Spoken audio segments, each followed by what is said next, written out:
We can also talk about antibonding orbitals where we have destructive interference. So instead, these would be canceling out wave functions between the two. So we would end up with a nodal plane down the center. Would this be a sigma or a pi? It's still sigma. So even though we see a nodal plane down the center, I just want to really point out that it's only when we have a nodal plane in the internuclear or the bond axis that we're calling that a pi orbital. So this is still a sigma. It's a sigma 2pz star orbital. We have destructive interference here. So now let's look at an example where we talk about using these 2pz orbitals. So let's look at oxygen. So the first thing I want to point out is that the 2pz, the sigma 2pz, is even lower in energy than the pi orbitals here. And it's the antibonding sigma orbital is going to be higher in energy than the pi 2p orbitals that we have here.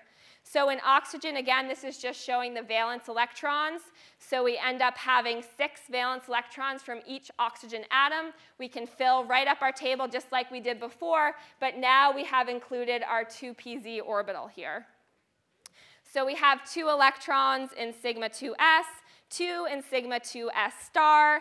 In sigma 2pz, we have 2. Those are filled first.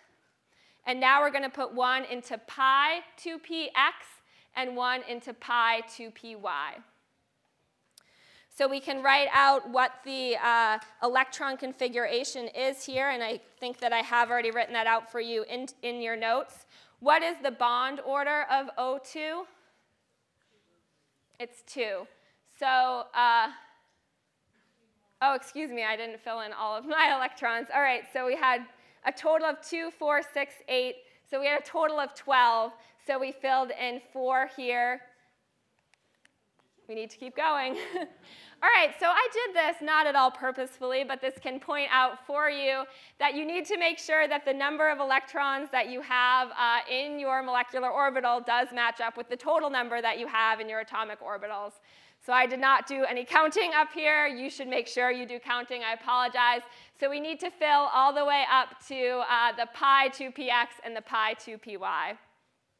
All right, so the bonding order, you're correct, should be 2 if we subtract the number of bonding minus antibonding electrons and take that in half. And what I want to point out that we just figured out from molecular orbital theory is that O2 is a biradical, because remember, the definition of a radical is when we have an unpaired electron. You can see that we have 2 unpaired electrons in this molecule here, 1 in the pi 2px star and 1 in the pi 2py star orbital. This was something we could not predict using Lewis structures, but we can predict using MO theory that we have a radical species here. So that's a really important type of an application that we can use MO theory for that we weren't able to do with our Lewis structures.